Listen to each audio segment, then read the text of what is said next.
After we take off, we settle into the climb up to our cruising altitude.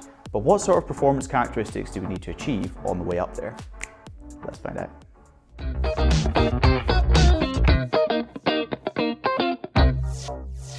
Hi, I'm Grant and welcome to the 6th class in the Performance series. Today we're going to be taking a look at the climb procedure. There's various external environmental factors that will affect how steep our climb is, so we're best off understanding them so we know if we'll be able to safely climb above any obstacles that are in our way. The climb phase of flight starts after the takeoff has been completed and we pass the screen height, basically up to the altitude we're going to cruise at. But we can also climb en route or after a go-round, for example, so it's not exclusive to just after takeoff.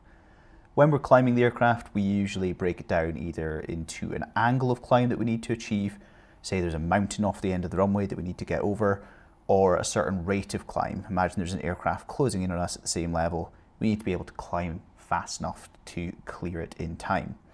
We're going to start off by taking a look at the angle of climb. In a steady climb, this is what the forces look like. We have lift equal to weight times cosine theta, and we have thrust equal to drag plus weight times sine theta. We have thrust, which is larger than drag, and weight, which is larger than lift. If we didn't know the angle, we could work it out if we knew all the other factors by rearranging one of the equations to look like this. Basically, it equates to any excess thrust that we have. So we can say that sine theta equals the excess thrust over weight. If we have much more thrust and a lot less drag, making our excess thrust larger, then we would get a larger number over here as a result, and a larger value for sine theta, which equates to a larger, steeper angle. So if we plug in some numbers, let's say we have 1,000 newtons of extra thrust over our aircraft, which weighs 10,000 newtons, then our sine theta value is going to be equal to 0.1, because that's a tenth of that. Then if we take the inverse sine of that, that means that we can find out the actual angle. Then we would get the actual angle equal to 5.7 degrees. If we had 2,000 newtons of extra thrust, that would be 0.2, and that equals 11.5, just to give you a flavour for how this works. At small angles that are normally experienced in aviation, basically the reason because it's only small angles is because there's only ever a little bit of extra thrust available. There's never that much extra thrust available, so this number rarely gets that high. But basically, when we're considering small angles, sine theta roughly equals the gradient of a climb, the vertical change over the horizontal. In the example 4, we get an angle of 5.7 degrees, which if we convert into a gradient using trigonometry, we'll see why these two angles are similar. So let's say, using trigonometry, that tan 5.7 equals the, if we had our triangle, we have the angle in here, we've got the vertical, which is the opposite, over the adjacent, which is the horizontal. Vertical over horizontal is gradient. So tan 5.7 equals vertical over horizontal. Let's say we've covered 100 meters horizontally. That means that if we rearrange, we're trying to find the vertical. If we do the vertical equal to tan 5.7 multiplied by 100, then we can see the vertical change, if you calculate that out, will be 9.98 meters, which makes our gradient, vertical over the horizontal, our tan value, would be 9.98 over 100. Or we could say it's roughly 10 over 100, which is roughly, well, a bit of rounding, our gradient is 0.1. So by using that trigonometry, we can see that the value for sine theta is basically the same as the gradient. So what we can do is we can rejig this equation and say that sine theta is equal to the climb gradient. So climb gradient equals sine theta, which also equals thrust minus drag over weight. So the climb gradient equals excess thrust over weight. Vx is one of many v speeds, and this one stands for the speed that we fly to achieve the best angle of climb or the best climb gradient. The best angle we know will occur where excess thrust is maximized. This happens where we have the largest difference between thrust and drag. So we look at the total drag curve with the thrust available overlaid, we can actually figure out where this happens. For a turbojet aircraft, it occurs here at the bottom of the drag curve because this is where we have the largest gap, the largest amount of excess thrust. And this is our speed for minimum drag. This is VMD. So in a jet aircraft, VMD equals the same as Vx, our speed for best climb. In a propeller-driven aircraft, it's slightly different.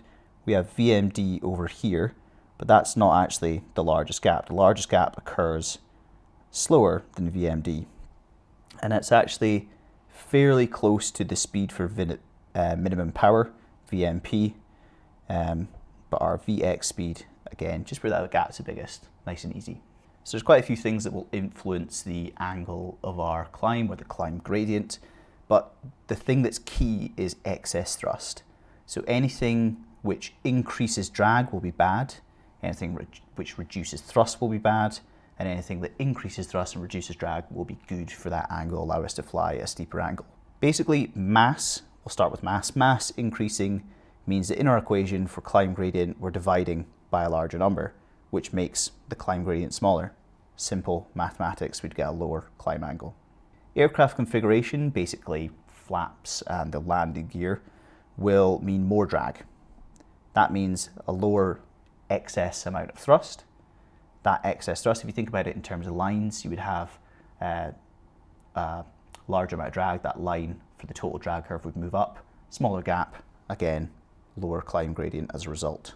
Altitude increasing, as we know from class 4 on thrust, means we have lower air density and less thrust is produced as a result.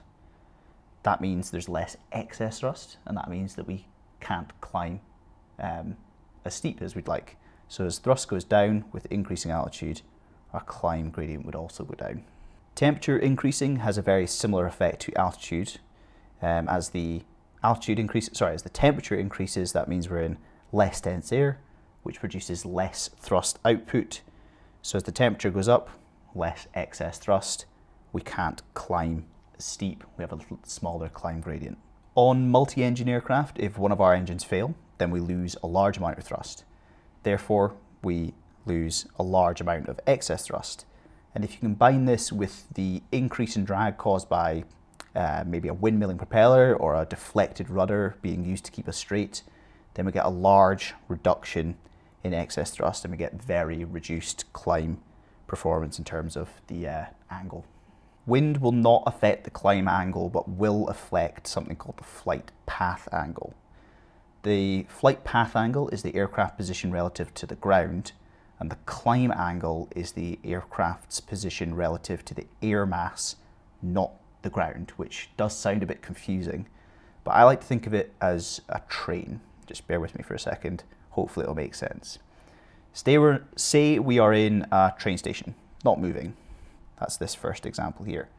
Then if I walked up a slope ladder, resting at 45 degrees against the front of the train carriage, carrying a toy airplane, the toy airplane's climb angle would be 45 degrees. And the overall position relative to the ground, the flight path angle, would also be 45 degrees. It's climbed the ladder with me in the stationary train. So then we climb down the ladder and the train starts to move. It starts to reverse a little bit. We climb up the ladder again with a climb angle of 45 degrees. We're going straight up the ladder, but the position of the toy airplane and us relative to the train station or relative to the ground has moved because as a whole, the train has been moving backwards. So the angle would be a lot steeper, and in this case, it's actually backwards, just the way I've drawn it. Then the train or the air mass starts to move forward. Imagine the train's being pushed by a tailwind, for example. We climb down and then climb up again the 45-degree ladder with the toy plane. The climb angle relative to the air mass or the train carriage remains 45 degrees, but relative to the ground, it's going to be a lot shallower because the whole thing has moved across. It's pushed us along relative to the ground. So whilst the climb angle might be 45 degrees, the flight path angle will be a lot shallower. So the climb angle isn't affected by wind, it's only the flight path angle. In cases where there's no wind, such as the starting condition, the flight path angle and the flight angle will be the same. But when there's wind to consider, the flight path angle and the climb angle will be different. Even I'm getting confused saying it. But yeah, hopefully that train analogy works. The rate of climb, or the rate of vertical change, will be larger for larger angles of climb. And at low angles that we normally climb at, the relationship is fairly linear. If we double the angle, we would double the rate of climb. Also, if we fly at a faster speed up the slope of the climb, then we would increase the rate of climb. We're covering more vertical distance per second, for example. That basically means that the rate of climb depends on both the angle and the true airspeed that we fly up the slope. So if we take our equation that we know for angle of climb and multiply it by the true airspeed, we can extend it out and see some interesting things. So that's the midpoint, and then we would multiply the thrust by the true airspeed and the drag by the true airspeed, divide that all by the weight, and what we can do is we can use our knowledge of thrust and power to say that the thrust times the true airspeed is the power available, and the drag times the true airspeed is the power required. So what's the difference between power required and power available? Well, that would be excess power. So the rate of climb equals excess power over weight. Very similar to climb, but we're doing the angle over time, and power is essentially thrust over time. So that's the way it would be easy to remember it. Vy is another V speed, and this one stands for the speed for the best rate of climb. The best rate we know will occur where excess power is maximized, where we have the largest difference between power available and power required.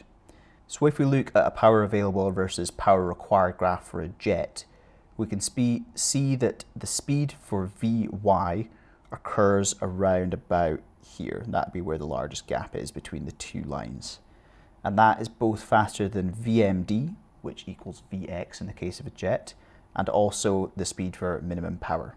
When we look at the graph for a propeller-driven aircraft, we can see that the largest difference between the power available and the power required occurs in this region here, in between these two lines.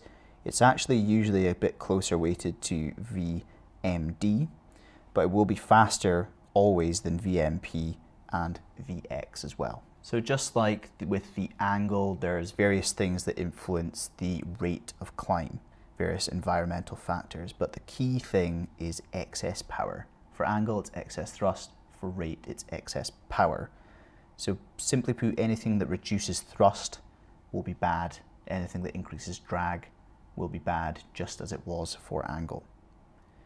So mass increasing will basically mean that we're dividing by a larger number, we get a lower rate of climb. Nice and easy to understand. But if we think about it on the power available versus power required graph, we still have the same amount of power available, thrust times true airspeed. But because we're heavier, we need more lift.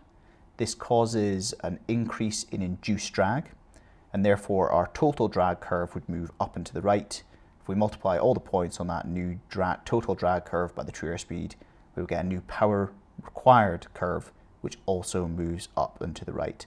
I've drawn these lines a bit weird, but basically it means that we have a smaller gap between the heavy aircraft and the power available when compared to the light aircraft and the power available graph.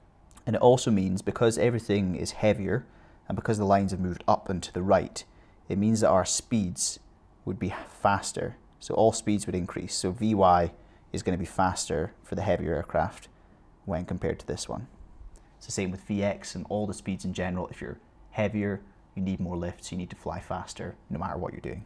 Aircraft configuration, flaps and gear will increase drag on the aircraft. If we have more drag on the aircraft, If we multiply it by the true airspeed, we get a larger amount of power required, shifting the overall line upwards, therefore reducing the gap between power available and power required, and we get a lower rate of climb as a result. As we increase in altitude, we know that the thrust output of the engines is reduced due to that reducing density, meaning that as we multiply it by the true airspeed, we get a much shallower line for power available in a jet. And this means a lower, smaller gap between the power available and power required. And as we get higher and higher, the power available line will continue to shallow off. And when we get to the point where the two lines cross over, something like that, then we now require more thrust than we have available. And we've hit the theoretical maximum altitude of the aircraft, which is known as the absolute ceiling. Or in other words, it's where the rate of climb is 0 feet per minute. We use feet per minute when we're talking about rate of climb, that's the units. We also have an altitude which we call the service ceiling. This is slightly lower than the absolute ceiling, basically to give a bit of a buffer. In a jet, this is when it's 500 feet per minute, that's the maximum amount of climb that we can achieve. When we're in a propeller, it's 100 feet per minute. Temperature increasing has the same effect as altitude increasing. Less dense air, less thrust to help us climb at a fast rate, basically. Imagine the line shallowing off just as it has for altitude increasing. On multi-engine aircraft, if one of our engines fail, then we lose a large amount of thrust or power available. And we also increase the drag due to the windmill propeller or the deflected rudder. And we get a large increase in the power required as a result. That means less excess power overall and a lower rate of climb as a result. Wind doesn't affect the rate of climb. Basically, the rate of climb is the vertical change that we're concerned about, and wind only really acts in the horizontal plane. So it's not affecting the vertical plane. Simple as that. So in terms of climb speeds, we have Vx for angle and Vy for rate. Simple as that. Well, not really, hence all the other stuff on the page, but if we fly using an indicated airspeed, which is what we normally do in front of us using the dials and displays that actually show us our indicated airspeed, then if we climb, the true airspeed will increase above the indicated airspeed. If we climb with a constant indicated airspeed, the true airspeed will start to increase above the indicated airspeed as we get higher and higher, basically because of this equation. If we are flying with a constant indicated airspeed, this stuff's reducing, then it means that the TAS has to rise as a result to keep our indicated airspeed constant. This will result in the Mach number also increasing. So as the TAS is increasing, Mach number is going to go up as well. And as we climb, it gets colder, local speed of sound goes down, leading to the Mach number increasing quite a lot. This could lead to overspeeding the aircraft above structural limits, which are normally given as a Mach number, this MMO, Mach number maximum operating, in jets at least. So what we do, if we were going to climb at the constant indicated airspeed, we'd run into this problem. So what we do is we climb using both a combination of indicated airspeed, calibrated airspeed, or equivalent airspeed, whatever you want to call it, and Mach number. And we do a changeover at a certain changeover altitude where we stop climbing at a constant indicated airspeed and then start climbing at a constant Mach speed. You can see I've made a little mistake here. Obviously the lines line up with the equivalent speeds that they're supposed to be lined up with. So by climbing at this constant Mach number, we keep ourselves safe from this maximum operating Mach number. And you might see some questions in the exam asking you about the different climbing speeds and certain types of speed. The easy way to remember it is basically with these three fingers on your left hand. Makes sense for me because I'm right-handed, so the spare hand is the one I've got. Look inside your hand, the middle finger is the Mach number. Thumb number is the indicated airspeed, and the index finger is the true airspeed. So you've got IT, IT, and Mach number for the middle. Whichever is constant goes straight up, and you can see what happens to others. So for example, if we climb at a constant indicated airspeed, the TAS and the Mach number both go up. Then we switch over to the Mach number, we can see the TAS and the indicated airspeed start to reduce. Simple. To summarize climbing then, climb gradient is given by the equation excess thrust over weight. And we got there by rearranging the forces in a climb so that we had sine theta equals thrust minus drag over weight. And if we wanted to find the angle, we would take the inverse sine of the result on this side. But for small angles, sine theta roughly equals tan theta. And tan theta is the same as the gradient, the vertical change over the horizontal change. So we can say that tan theta, or the gradient, is equal to excess thrust over weight. To maximize the gradient and the angle, we want to maximize this value over here, which means either maximizing excess thrust or minimizing weight. So if we have more mass, we would have a smaller angle. If we have less mass, we have a larger angle. If we have more thrust or less thrust, that would mean less excess thrust. Things that cause less thrust would be an engine failing, for example. Immediately get a lot less thrust. Increasing altitude causes a reduction in thrust, and increasing temperature also causes a reduction in thrust, causing a reduction in excess thrust, which means the climb angle is smaller, climb gradient is smaller. Anything which increases drag will also reduce the excess thrust. Think about flaps, think about gear, think about things like contamination on the aircraft, like ice, frost, that kind of stuff. That'll increase drag, which will reduce excess thrust and reduce the angle. So whereas climb angle is all about excess thrust, rate of climb is all about excess power. We need to maximize excess power if we want to maximize our rate of climb. It's basically the same things as we do for angle. We want more thrust, less drag, and less weight to achieve a faster rate of climb. And we do this by reducing the weight. That's a simple one. And if we are at low altitudes with more thrust available, then we'd climb faster. And if we've got low drag, then again we'd climb faster because we have more excess power available. Things like wind don't affect the rate of climb because rate of climb is to do with vertical change, not horizontal change, where wind is concerned. And with climb, actually, I never talked about wind, but think of that train analogy. The wind doesn't actually change the angle of the climb, just the flight path angle, the angle relative to the ground. So as we climb, if we climb with a constant indicated airspeed, the true airspeed and the Mach number increase up to the limiting speeds of the aircraft. So we have to climb with a combination of both indicated airspeed and Mach number. Basically, we do that at the changeover altitude. We switch from indicated airspeed to Mach number to make sure the true airspeed and the indicated airspeed remain in safe sort of ranges, and the Mach number, more importantly, stays in the safe range.